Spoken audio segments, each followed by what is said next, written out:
All right. Hello again, adventurers, and welcome to another and a new series thing. Though this one is a companion series to the show I did on Monday, very late Monday, but Monday nonetheless. This is designing new dragons. See what I did there? Because it's still D&D, but it's designing. If anyone's wondering what in the hell I'm talking about, I really enjoyed doing discovering new dragons about the Cypher system. I mentioned in the video on Monday that I might consider building characters, and for me, I don't really start to understand a system until I've built at least one character in it. So I figured, especially since I'm eventually going to run out of systems to feature, if the only thing I do for videos now on is discovering new dragons. So I figured having kind of a companion series where I could make a character or two or three, depending on how interested people are, would be really fun. And so that's what we're going to do today. We are going to create a character in the Cypher system. And something I really, really like about the Cypher system in general is we're going to switch over here. This is the Cypher system character portfolio. And it is extensive. Like, you guys can't see the rest of the interface right now. But actually, what I can do, since I have a lot of upper space here, I can move this up even more. Okay. So I've been having issues trying to figure out exactly where this ends and begins and everything. So spacing is hard, folks. Anyway, so this is the Cypher system character portfolio. And you guys can't see, but this is actually 24 pages long. It starts off with this, where you can have your name, descriptor, type, focus, type, and then flavor, other stuff like that. And then it goes to, this is the actual character sheet, which is interesting. And then you list your ciphers. And then you have equipment and character arts and backgrounds and artifacts and appearance and other player character. And like, it's just, there's tons of stuff. It's a fantastic, it is a fantastic character sheet. But all we're going to really be dealing with today is going to be the first two pages, because this is what you would generally see on a more typical character sheet. So we're going to build a Cypher character, and so one of the ways that I personally test a system, and this is literally any system, whether it is a tabletop RPG or an RPG on a computer or something, is I figure out if I can make my personal favorite character I've ever played, Aether. I've talked about the many times. Aether is a wood elf shadow monk. And there's a couple things that to me create my character of Aether. First of all, they have to have something to do with shadows or darkness or something like that. Like, that's an intrinsic part of the character. The elf thing is the reason Aether is a wood elf is because they get a bonus to both dexterity and wisdom in 5e. It's the only reason. Originally, they were an Eladrin, because I really like Eladrin. And that was back when you couldn't choose, because I made this in like the first year of 5th edition being a thing. And so that was before you could just change what your racial ability bonuses were. So yeah, like the wood elf doesn't matter. But the ability to use shadows or have something darkness related in some way needs to be a part. They need to be able to punch people. And they need to eventually have the ability to teleport or move very, very quickly over short-ish distances. Those are the three things that, for me, kind of define my monk. There's a lot more, like they tend to be a little bit more focused on stealth, and like they tend to be a little more of a rogue than they are your traditional monk. But as far as when I'm playing a character, if I want them to play like Aether, I want them to be able to punch things. I want them to be able to teleport or move very, very quickly. And I want them to have some sort of connection to darkness in some way, shape, or form, or at least some kind of magical aspect to them. I generally want my monk to have a little bit of magic flavor in it. So, how are we going to build Aether specifically in the Cypher system? Well, I'm glad you asked. So we're going to start off by going, my character's name is Aether. Easy. It's going to be a tier 1 character. All tier 1 characters have an effort level of 1. Effort, which I didn't explain in Discovering New Dragons, effort is a way for you to ease a roll. We did talk about that in the Cypher system. Instead of adding modifiers to your d20 roll, your d20 roll is always just whatever the d20 says. No math involved. The thing that you can change is the difficulty, and you can either ease it, move it down by 3, or you can hinder it, which is move it up by 3. Spending effort is one way that you can ease it down, and your effort limit is how much effort you can put on a single roll. And in order to use effort, you have to spend 3 points in the pool from the attack that you're or the roll that you're making. So if you're making a might roll, you could use 3 points of your might pool in order to ease it by 1. And edge and other things factor into that. We'll talk about all that as we build the character. So, just like I mentioned before, they do set up this part of the character sheet as a sentence.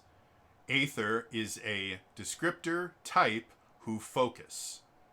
So we're going to follow the order that they have in the core book, where we're going to pick the type first, then the descriptor, then the focus, and then go on from there. So of the 4 types, we have Warrior, Adept, Explorer, and Speaker.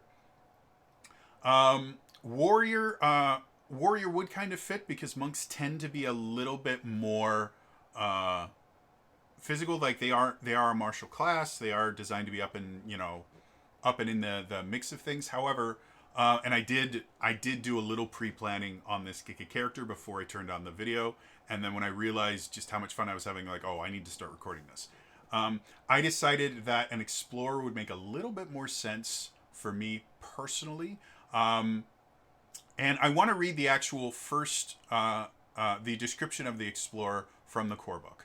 The first paragraph is, you are a person of action and physical ability, fearlessly facing the unknown. You travel to strange, exotic, and dangerous places and discover new things. This means you're physical, but also probably knowledgeable. And that's kind of what changes between an explorer versus a warrior. An explorer is exactly that. They are physical. They're very much kind of ranger style character, but they also have a knowledge to back that up, where they're interested in learning new things. They're interested in they tend to be. Thank you, phone. They tend to be very interested in learning, as well as being physical and fighting and doing adventurous things, which, from my experience in martial arts, tends to exemplify a lot of the professional martial artists that I admire. Something that tends to be really, really common with a lot of martial artists that I know that have been doing it for longer than a couple years. Like, people that get into martial arts as a form of self-defense or something like that to feel safer, a lot of times they don't generally tend to progress too far past a few years in it, and then they may keep up their skills, but they don't really consider continue going. Once you get past that 2-3 year mark, you start developing kind of a respect for just martial arts in general. And most of the martial artists I know are incredibly interested in learning every single martial art possible. Maybe not practicing it, but learning about it, learning the things that it does, learning the things that it does poorly, laughing at fake martial arts and things like that. So that, to me, the Explorer really, really fits the idea of the monk that I want. And again, Aether himself is actually an assassin for hire. And one of the things, at least how I play Aether, is he does extensive research before he goes into an assassination or anything like that, and he cases locations and things like that, and he scouts ahead and uses his invisibility and other things like that in order to get as much information as possible before going into it, which is a very knowledge-based thing. So I think Explorer fits really well for this character. For those of you worrying that every time I make a character, we're just going to make a monk at every single system, I plan on doing more than one character in most systems, but this is my default. This is how I judge if I feel a system can be kind of customized and can let me play exactly the way I want. Especially for a system that doesn't specifically have a monk class, or maybe even discourages the idea of a monk. If I can still build a monk in it, to me that means the system is versatile. But I do plan on making other Cypher system characters if this is something you guys are interested in. And for future designing new dragons, I may not always start with Aether in that system, but this is the first thing that I always do when I look at a new RPG. So I figured I would include you guys in this. So we're going to say you're an explorer and we'll deal with that in a little bit. Advancement, this is just level up type stuff. You don't have to worry about that when you're making it, and then recovery rolls, you don't have to do it. So you can see there's 4 kinds of recovery rolls. So every day you can do a recovery roll for 1 action, which is where you can roll a d6, and if you have any bonuses to it, there's certain abilities that will give you bonuses to your recovery rolls. We talked about one of them before. You can just add that there, and what happens is you roll a d6 and then you can restore that many points. I think it's to a single pool. These are called pools, by the way. I'm not 100% certain. I have to go back again, but that's what recovery rolls is. And you can see your first recovery roll of the day takes a single action. So you can do it in combat. Second one takes 10 minutes. Third one takes an hour. The fourth one takes 10 hours, and that's the end of your day. So you basically have 3 recovery rolls per day before you have to effectively take a long rest, which again is another thing I think makes the system very versatile. So now we need to do the mechanics stuff. Now, one thing they do have in here is they do have Explorer player intrusions. Intrusions are part of the kind of bargaining system of the Cypher system. Basically, you can use experience points to give yourself benefits, and those are called player intrusions. DMs can have what are called, or GMs can actually do what's called a GM intrusion, where they add a complication to something, and if they do that, they actually give you, anytime they do an intrusion, they will give you 2 experience points. One you get to keep for your character, and the other you need to give to someone else at the table, which is a really interesting way to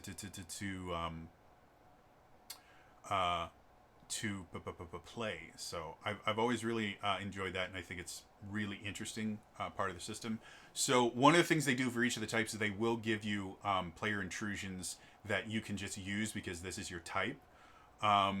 Normally what I do is I literally just copy paste from the document to my character sheets, and I would put them in this special abilities area. It's probably where I would put them because it makes the most sense. And look at how much space they give you for special abilities. It's fantastic. Stop that. But because again, I don't want to be doing full copy pastes for. I mean, technically, I believe all this stuff is probably in the SRD, but I'm using the core book because it's easier and it has bookmarks. So I'm not going to copy paste it in here. Just understand that there are 3 intrusions that they give you. And the thing about intrusions is they are meant to be bargained. They're like, well, can I have this intrusion happen? And the GM gets to go, well, I don't think that's really an intrusion, or yes, that definitely makes sense to be an intrusion. So you don't have to use these, but they're really nice. So moving on, we're going to start off with they do have background connections. We're not going to deal with that right now because they are tied a little bit more into the lore. And I'm not trying to create a lore-filled Kika character here. Just trying to build the basics of a Kika character. So, and again, they're examples anyway, so you don't have to use them. First thing we're going to start off is our starting stat pool. So, starting stat pool is going to be 10 might, 9 speed, 9 intellect. So those are our starting pools. Now we have 6 more points that I can put in anywhere I want. So if I wanted 16 might, I could. If I wanted 15 speed, I could. If I wanted 12 might and 13 speed, we could do it that way. If I want to put it all into intellect, however you want to build the character, you can. Something that you should be aware of as far as like hit points are concerned, the way damage is done in the Cypher system is when you take damage, unless it specifically says this is speed damage or intellect damage, most damage is going to come from your might pool first, and when that's empty, it'll go to your speed pool, and when that's empty, it'll go to intellect. And every time one of these pools is drained, you move on the damage track. You have one pool drained, you're impaired. Effort cost +1 per level. Ignore minor and major effects on rolls. Combat rolls of 17 to 20 deal only 1+ damage. So that's impaired. If you lose both might and speed, you become debilitated. You cannot take actions other than moving an immediate distance and cannot move if your speed pool is 0. And then if you have all 3 of them, your character's dead. Putting points into might, the monks that I like to play are very speed focused. They use speed attacks, and they're very, very mobile. I mentioned I like characters that can teleport or move very, very quickly. So I tend to prefer speed-based characters versus might. But might, in addition to being like your brute strength, is also going to be your hit points a lot of the time. So, might can be considered both strength and constitution at the same time from DnD. And then speed can be a lot of different things. The thing that's really going to kind of define which one of these pools you want bigger, a lot of times is going to be, okay, well, what abilities did I choose? And certain abilities are going to cost you points from your various pools. If I pick a bunch of might-based abilities because they just make sense, then I'm probably going to want to boost my might. Whereas if I pick a bunch of maybe intellect-based abilities, then I'm probably going to want to boost my intellect. So in general, when I'm building a Cypher character, I will start with the base stuff, and then I will go through and pick my abilities and stuff like that. And a lot of times, I won't put my 6 points in there until the very end, after I've chosen my focus, after I've chosen my descriptor and everything, so I really know with the character that I've built what it is. And I'm not forcing myself to go, well, I have a really big speed pool, so I should probably pick something with speed. So what this is, pool and edge. Pool is your maximum, effectively. So right now it's going to be 10, 9, and 9. They will change. And then this is your current. So that's what that's designed to be. And then edge. Edge is basically when whatever your edge score is, you subtract that anytime you use points from that pool. So not when you take damage, but let's say you have an ability that requires you to use 2 might to activate it. Well, if I have an edge of 1, that means despite the fact that the base cost is 2, I can use, when I use it, I only spend 1 point because my edge takes the edge off of it, which is really nice. Your first tier type is going to give you your edge scores. And for the Explorer, they have an edge, might edge of 1, speed edge of 0, and an intellect edge of 0. And these are all things that can change. As you can stop doing that. Really? Why are you there? All right. As you can see, when you advance, one of the things you can do is move toward perfection +1 to the edge of your choice. So the way leveling works up is each one of these advancements takes 4 experience points. So you can use 4 experience points to increase your capabilities, to move toward perfection, to increase your effort, and then train in a skill or specialize in a trained skill. We'll talk about training and specialization in a second here. Once you do all 4 of those, you move up to the next tier. So these are kind of like mini levels. And there is an other thing that allows, if you don't want to use one of these things, there's flexibility built into the system where you go, can I skip increasing my effort to get a new ability or something, if it makes sense. That's something you have to talk over with your game master. But again, even just the base character sheet has that bit of flexibility built in, which I really like. And obviously you keep track of your experience right there. So we have that. We have our edge. And your type will also tell you how many ciphers you can have at any given time. So we're going to, real quick, we're not going to go back to this page. But right now, an explorer has a limit of 2 ciphers at any given time. So we're going to go back. So I've written that in there. So you've got that. Starting equipment, I'm not going to worry about starting equipment right now. Weapons, it says that I can use light and medium weapons without penalty, but it says I have an inability with heavy weapons. So attacks with heavy weapons are hindered. So I am going to put in here, under my skills, heavy, helps if I actually spell it right, weapons. And we have trained, specialized, or an inability. I'm going to say I have an inability in heavy weapons to remind myself that if I try to use a heavy weapon, I have an inability, which means it's hindered by a step. So the target number goes up by 3. Pretty simple. And then special abilities, I get to choose 4 of the abilities listed below. Can't choose the same ability more than once unless there's special ones that say you can. The thing I like about the PDF of the core book is every single ability in the core book, it actually lists what page it's on, which is really nice. However, in the PDF, I can click on the ability and it immediately takes me to the page where it's written, which is really, really nice for building a character. It's one of the reasons I like the core book. Like I said, all the stuff in the core book, or at least the vast majority of it, shows up in the SRD, but the SRD is a Word document. The core book is a really beautiful PDF, and it has bookmarks and it has hyperlinks, and it's really, really nice. It's one of the better core books I've ever used. Or it's one of the better PDF core books I've ever used. And yeah. So, the abilities that I have that I can choose from, I'm just going to list the names.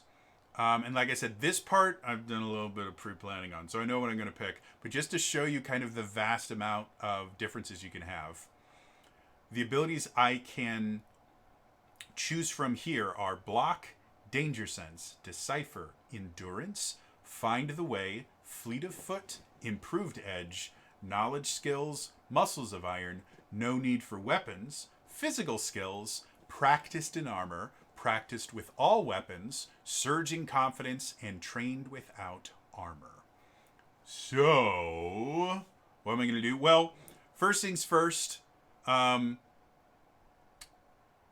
need to have no need for weapons. That effectively allows me to punch a little better. Normally, attacks made with unarmed attacks and stuff like that are considered light weapons, which means they do 2 damage. No need for weapons means, I'll just read it here for you. No need for weapons. When you make an unarmed attack, such as a punch and a kick, it counts as a medium weapon instead of a light weapon enabler. So it means that my unarmed attacks are medium weapons. And that also means, because they're treated as medium weapons, anything that says if I was trained or I was specialized in medium weapons, then I would also be trained in unarmed strikes, because for me they count as a medium weapon, which is really nice.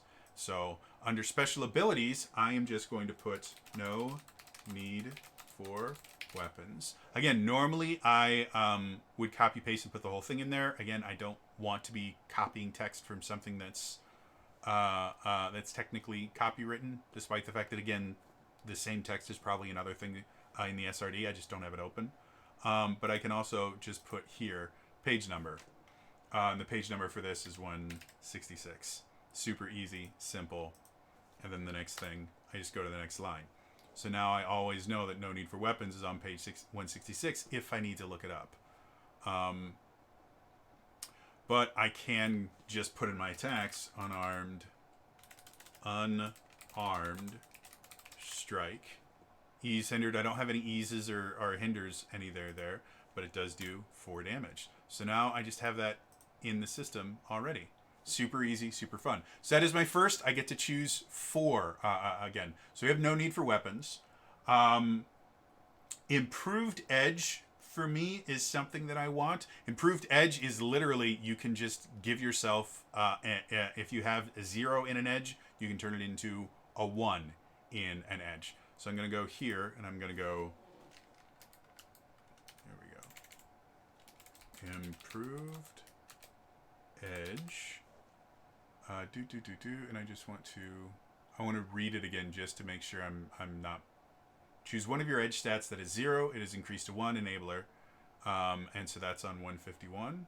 So I'm going to go here. At 151. The other thing that's nice for doing this by just listing them once, it also means that keeping the page numbers in line with them is a little bit easier. So, yeah. So we have improved edge, and what I'm going to do is I'm just going to do that to give me my speed edge of 1. Because I know I'm going to be using speed at least a little bit. If for nothing else, then speed is a really common defense that you use. And if you want to put effort into your defense, having an edge in your speed is really, really useful. Once you get a 3 in any edge, it effectively means you can add an effort for free, which is invaluable. Being able to just ease anything by 1 step for free is super useful. So yeah, go back. So we've got improved edge because that felt right.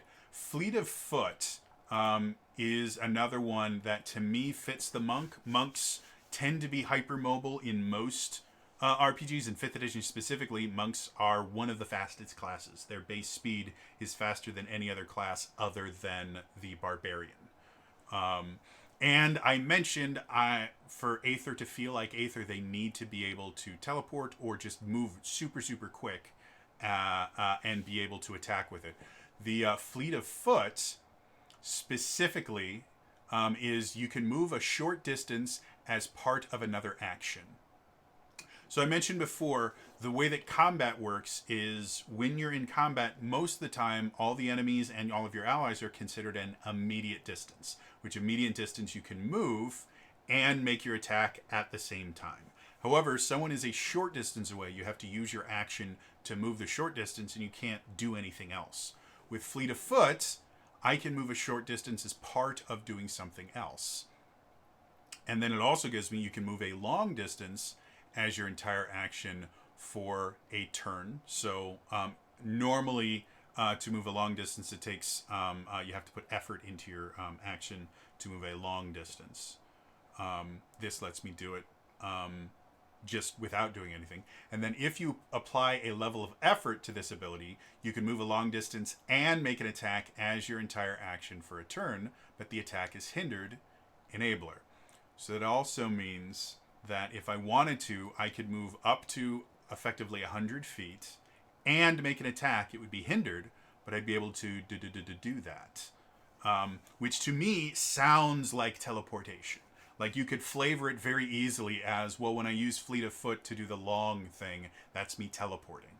And depending on how you build the character, you can definitely offset the effort cost and things like that, and the hindrance by doing a bunch of different things. So I'm definitely taking Fleet of Foot. Here we go. Fleet of Foot. Nope, don't do that. I don't know why you decided to go all the way down when I did that, but... And that is page 141. And I really like this page number thing. I wish more books or more character sheets would do this, just to be like, well, I know what fleet of foot means, but if I ever forget exactly what it does, I can just go, oh, I just go to 141, and I know exactly where it is. And I really like that. I do that on my D&D character sheets. I don't put page numbers down, but I just, because you have such limited space on them, I just write down, Stunning Fist, or, Key Strike, or whatever I'm going to do, and I just write down the name of it, and then I have to try and remember which page it is. So I like this. It's nice. So I have one more thing, one more ability, and I thought, I tossed around, Danger Sense basically gives you oh,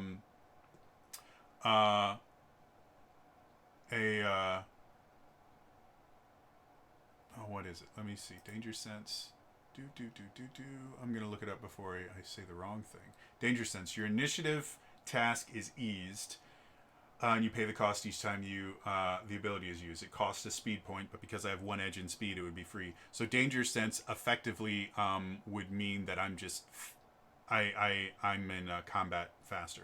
The way that initiative works is you're basically rolling to get higher than the monster's target number, which is, again, it's 3 times their level. So a level 3 monster, if you want to go before a level 3 monster, then you need to roll at least a 13. I don't know where ties go. I think, for me, ties always go to the player, but...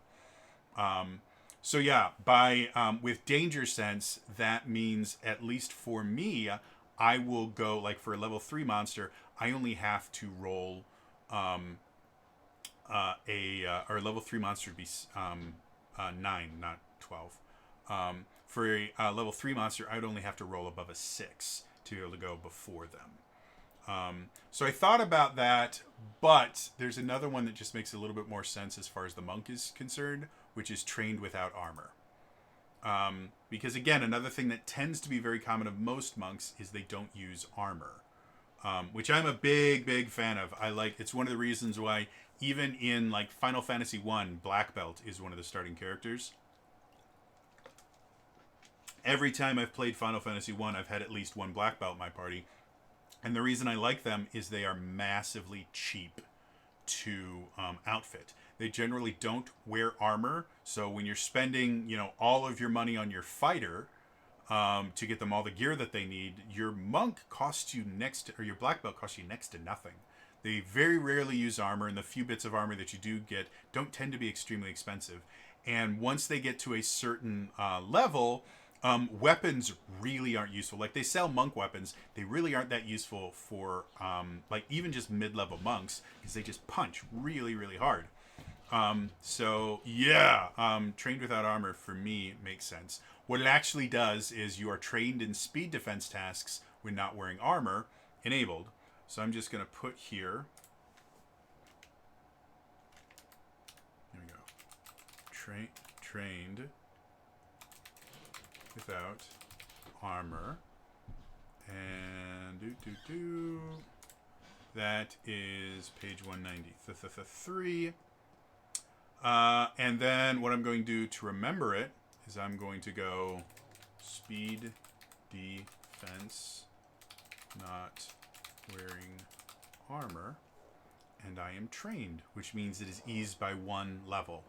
Specialized eases it by 2 levels, if I remember correctly. So now I am trained in speed defense while not wearing armor, which, again, unless an attack specifically says this targets, or even when they do, you effectively get to choose whether you're going to use speed or might to defend against an attack. And it's really the difference between, am I going to try to block the attack or am I going to try to dodge the attack? The player always gets to choose. And the only thing that changes, unless you have something like this where it eases the number, is if you want to add effort to it, which pool are you pulling your effort from?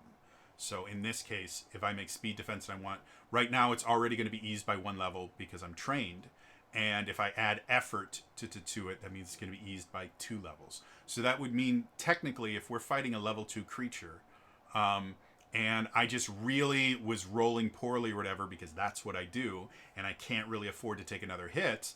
Instead of actually rolling for it, I could just apply a single level of effort to it, and because it's eased by 1 point and then by my training, and then eased another by adding effort, it is now a difficulty 0 task, and I don't have to roll for it. I just automatically succeed. So, yeah, that to me feels like the monk that I want to play. So that is most of what I have to do for the type. Like I said, I still haven't chosen my starting equipment. We will deal with that later. I like to do equipment at the end because I want to take into account everything else that I have. But the starting equipment that I can have, appropriate clothing and a weapon of your choice, plus 2 expensive items, 2 moderately priced items, and up to 4 inexpensive items. Items are classified by their expense effectively in this. So we're done with that. Now it's time to pick my descriptor. And I don't really like. I could have flavored it with magic or something like that if I really wanted to be that more of a mystical one. But I think my focus is going to give me more than enough of that magic flavor for what I want. But like I said, there is still flavors that I could have used, and they have a whole section here for adding flavor. So if this wasn't giving me exactly what I wanted, there are more things that I can do. So yeah. So now we're going to go to descriptors. And again, there's lots of descriptors. I'm going to go to the first page here so I can actually look at it. There's lots of different descriptors, and I'm trying to come up with my character that I've played before. And I like the idea of stealthy. One of the descriptors is stealthy. I've mentioned that my Shadow Monk tends to be more of a rogue style monk. So I haven't even looked at what the benefits of this stealthy descriptor are. I'm just going to go, you know what? I like this. We're going to say stealthy, which is a perfectly fine way to make a character. Stop doing that, for Pete's sake. To make a character in the Cypher system. You don't have to you don't have to do you don't have to know what you're doing. You can just go, hey, I stealthy makes sense to me. Now let's see what stealthy actually gives me. So I gotta go a few pages here. Learned. Or you know what I could do? I have bookmarks. I can just click on the darn bookmark. So stealthy. These are the things it is. You get the following characteristics. Quick, you get a +2 to your speed pool. So speed is now 11. Pool is now 11. And I guess I can just ignore this and I can just change the pool until I have everything sorted out. Yeah, so my pool is now 11. Just from my descriptor, we have gone from a more might-focused character to a more speed-focused character. Just from a descriptor. Skill, you're trained in all stealth tasks. So if I go here, I go stealth, and I am trained.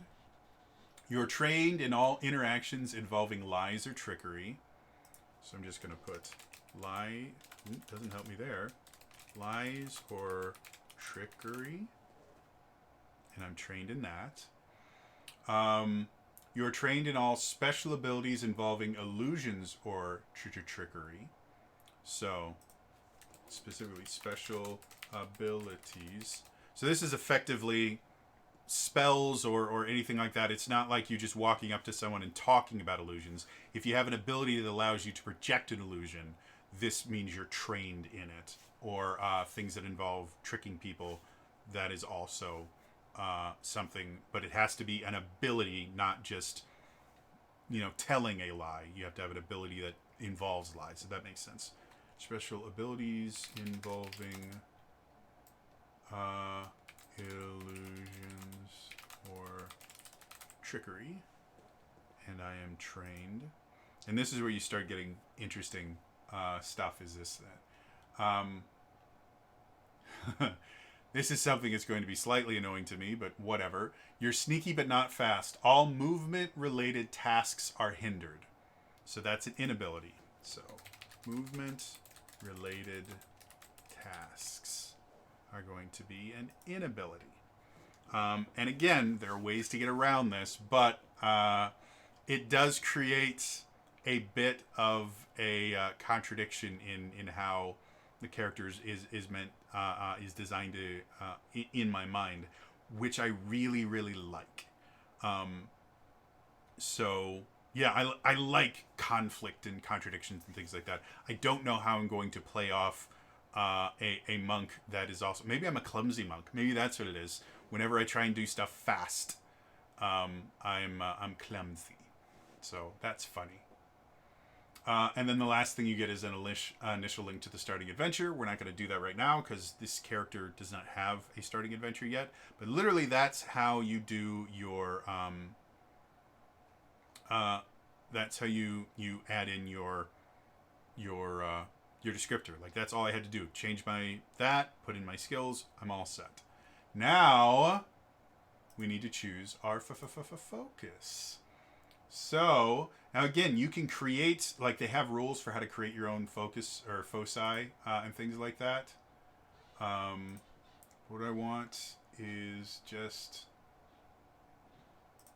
focus. There we go. All the foci. So I'm going to go here. I want to see if they have a list. Well, they kind of do. So what do we want to do? I want to see if I can find something that has something to do with shadows for my focus. And see what I can do there. So I'm just going to, like, dances with dark matter is one. So you can manipulate shadows and dark matter. I mean, that feels very much like what I want. And then the tier 1 ability for that is called Ribbons of Dark Matter, which just sounds cool. For the next minute, dark matter condenses within an area within long range that is no bigger than an immediate distance in diameter, manifesting as swirling ribbons. All tasks attempted by creatures in the area are hindered, and leaving the area requires a creature's entire action to move. You can dismiss the dark matter early as an action to initiate. And that's actually an intellect ability. So that's interesting. I want to check and see if Dances with Dark Matter is all intellect-based stuff. One of the things they have is called Void Wings. Come on, not that hard. That's another intellect one. So that's interesting. It seems that Dances with Dark Matter is a little more intellect. And again, this is one of the reasons why I try not to add my points and stuff like that until I have I've picked my background, because possibly having an edge in or my focus, possibly having an edge in intellect might be really useful with Dances with Dark Matter. And Ribbons of Dark Matter is effectively like the darkness spell, which I am totally good with. So I might do that. I'm gonna look at a couple. I'm gonna look at a couple more, just to see what else I can do. Flies, exists, explores dark places is kind of cool, but that's more just straight up exploring. Howls at the Moon is kind of fun. Definitely cool. Infiltrates would give me kind of a more stealth focus. If I wanted to have my focus be infiltrates, I could change my descriptor. But again, I like the fact that the descriptor adds weird things. Loves the Void is about space. It's not about darkness or anything. Is cool though. Masters spells, masters the swarm. There is one that specifically needs no weapons, where it would just turn me even more into a monk, because the first thing it does is Fists of something. What is it? Fists of Fury. You inflict 2 additional points of damage with unarmed attack.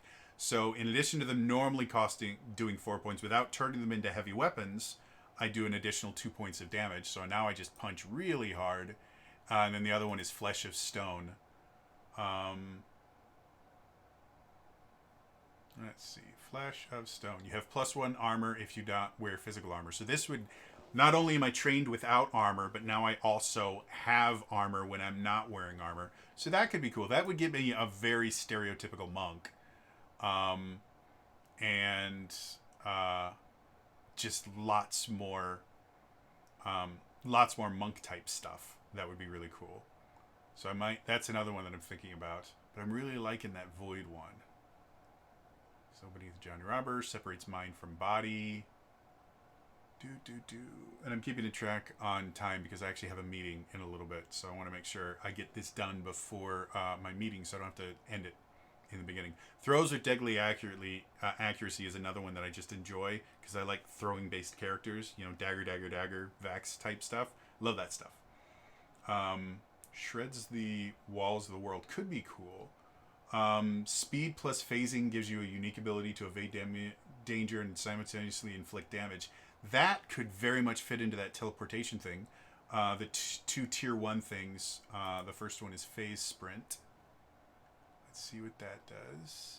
Phase sprint is a speed one. You can run up to a long distance as long as you take no other actions. During your action until the beginning of your next turn, you are partially phased, and some attacks pass through you harmlessly. While phased, you gain an asset to your speed defense task. Eases it by 1. But you lose any benefit from the armor you wear. I don't wear armor. Note that some of your special abilities may enable specific actions you can take while using phase sprint. For instance, when using disruptive touch, that's the other thing. You can make 1 touch attack while moving, though this ends your movement action. Everything about phase sprint feels right to me for that teleportation aspect. I do want to look at disrupting touch.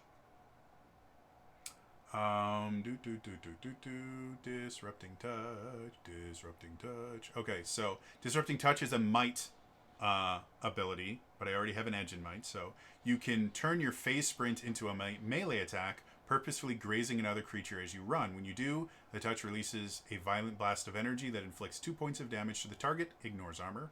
Whether you hit or miss, your movement and turn ends immediately, which puts you within immediate distance of your target. If you apply effort to increase the damage rather than to ease the task, you do 2 additional points of damage per level of effort instead of 3 points. The target takes 1 point of damage even if you fail the attack roll. Enabler. So, disruptive touch. Basically, with phase sprint and disruptive touch, you basically have a kind of a teleport attack that allows you to punch someone and then teleport right beside them if you want to flavor it that way. And to me, that feels the most like the Aether that I want to play. And because it uses both might and speed, those things just kind of work together, and I have edges in both of those, so I like that. So I think what I'm going to do is my focus is going to be what was it? Shreds the walls of the world. So shreds the walls of the world. Shreds the walls of the world. And that means I get 2 more special abilities. The first one is phase sprint, which I'm just going to treat as a teleportation, because I think that makes sense. And that's 170. And then the second thing I get is disruptive touch, which is just going to be my shadow step punch, effectively. And that is 129. So this is my character. Now I just need to add. I have 6 points to add. I'm not really using intellect for a lot of things right now. So I don't really feel the need to put intellect in. Again, one of the things that you do as you get advancements is you can put 4 points in any stat pool. If I find out later that I really should be adding more to my intellect, I can. But for right now, I think what I like the idea of is I'm going to put 3 here to give me 13, and 3 here to give me 14. And then we go 13, 14. So I've done that, and then the only other thing I need to do is get some equipment for this character. And again, the nice thing about my monk style character is I don't really need a whole lot of equipment. I don't need armor, which a lot of times, first of all, it'll give you a weapon as part of my type. It says I get one weapon that I can use. So I can get a weapon, but I don't need it. My unarmed strikes work perfectly fine. And normally you would also want to get some sort of armor for your character, but I don't need that either. It'll actually be a detriment to me. I'm going to see if I can find... Does it actually have a list of items or anything? Using the price categories. Small piece of furniture, a major entertainment, expensive meal, a new outfit, an expensive item, strain a common, rent a simple apartment, a major piece of furniture, a very nice outfit, the cost to travel long distance. I'm not really seeing... So normally I would sit here and just go, look at the list. Kind of use in various ways. Because I'm not seeing a list or anything, and that's slightly annoying me. Equipment, currency and prices. I think this is just explaining how equipment works. Rules of game, experience points, game mastering, creatures, NPCs, Cypher, running the Cypher system. Because you don't buy ciphers, you find them, so that's not what I need. Back matter, index, campaign. I'm gonna go to the index real quick just to see if they do have a list. So, just the only thing that's being a little bit confusing to me is the equipment. Let's try W for weapons. Where's your nice weapons? 203. And again, the super awesome thing about this is I just click on the word in the index and it takes me right to the page, which is the same page I was on before. Use the price card. Say player you can afford to. The player can look on the list and pick two. It might be in the genres. Maybe that's where the lists are. It says you can look on the list.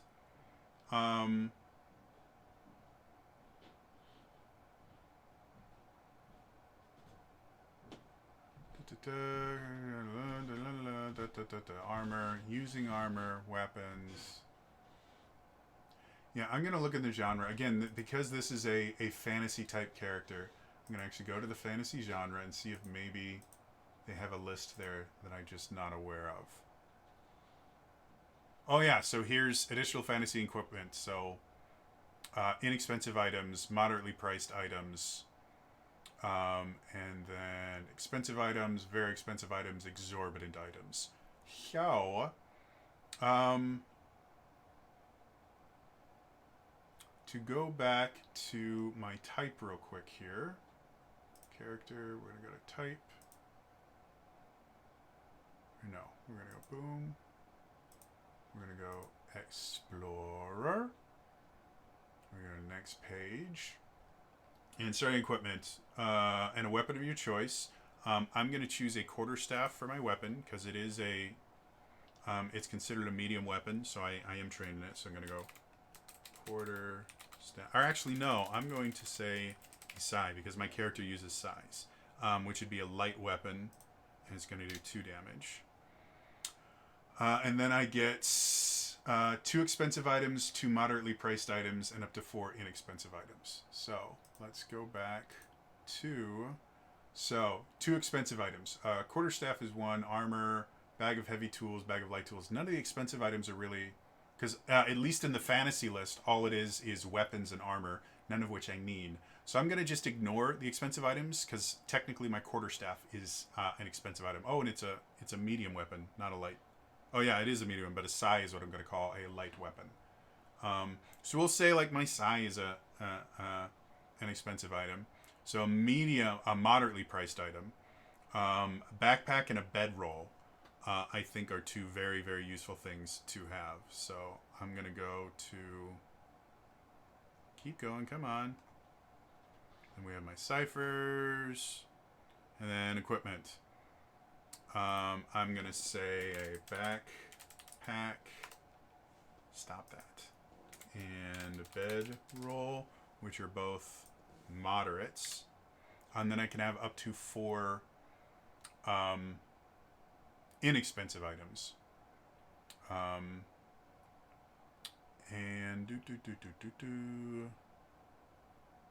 anything else I want? I guess I'll have iron rations for 4 days, and that'll give me my 4 inexpensive items. And again, I don't have any expensive items that I would want, but I would probably argue with my GM is like, can I trade my expensive items for moderate items? And that would let me add in a tent and a rope, because you always got to have rope. So that turns my moderate items to 4, and I just don't have very expensive, exorbitant, or physical money. So now that's my character, guys. You know, this is Aether, who is a stealthy explorer who shreds the walls of the world. I like this. I think it's a really interesting character. I would have a lot of fun playing the character itself. If anyone is confused at what a Psy is, if you ever seen Teenage Mutant Ninja Turtles, Raphael uses a Psy. And fun fact, the Psy is not a bladed weapon, it is a blunt weapon. And can be considered a defensive weapon as well, because when you see them like flip it around, like that's one of the things you do, because I have a pair of Psy literally like 15 feet away from me right now, because I've practiced with them. One of the things you do with Psy is you kind of flip them around in that, and so when you have it where the forks are basically across your forearm, you use that to block. And then when you flip it up, you use it as a bludgeoning or a kind of thrusting weapon, but not to pierce. It's more just to give you a smaller point of impact. You're generally not going to stab someone with it, but by focusing all of the power into a single point, you're going to be able to break bones and do very surgical, blunt force strikes that can theoretically pierce skin. It's not that difficult to break skin, but it's not a sharp implement. The other thing I like about the Psy, another thing a lot of people don't realize is a lot of times people that actually use them as weapons would keep 3 on them, because a lot of times you would use 2 and you would always have a third one that you could throw at the beginning of the fight. So they were ranged and close range weapons. So I just love the Psy. I think it's a really amazing thing. So yeah, overall, this is Aether, and I can actually go here and fill out. This is Aether, who is a stealthy explorer who shreds... What was it again? Doesn't start with a D. Shreds the... What was it? I can't remember. My memory is so bad from the benzos. Like it's heard. Shreds the walls of the world. Shreds the walls of the world. And then you can put a portrait in there too, if you want that for your... I love these character portfolios. They're really, really great. You can buy physical versions of them if you want to hand them out to your players and playing the Cypher system. And for me, that feels the most real. Obviously, you don't need them, but it's really cool. So anyway, we're gonna go ahead and switch back. I'm gonna move you back here. That is going to be all for me today. As always, if you enjoyed this, remember to like the video, subscribe to the channel, hit the bell icon to turn notifications on. All those things are super duper important. In the comments down below. First of all, what do you think about Aether, my stealthy explorer who shreds the walls of the world? And what is your default character? What is, whenever you pick up an RPG, whether it is a video game, whether it's a tabletop RPG, what is when you can create your character in whatever thing that allows you to create a character? Your choose your own adventure books, for all I care. What is your default? What is the one that you're like, this is what I'm going to always start with, and then I'll explore? Let me know in the comments down below. Otherwise, again, that is all for me today, and I'll see you guys in the next time. All right? Bye-bye.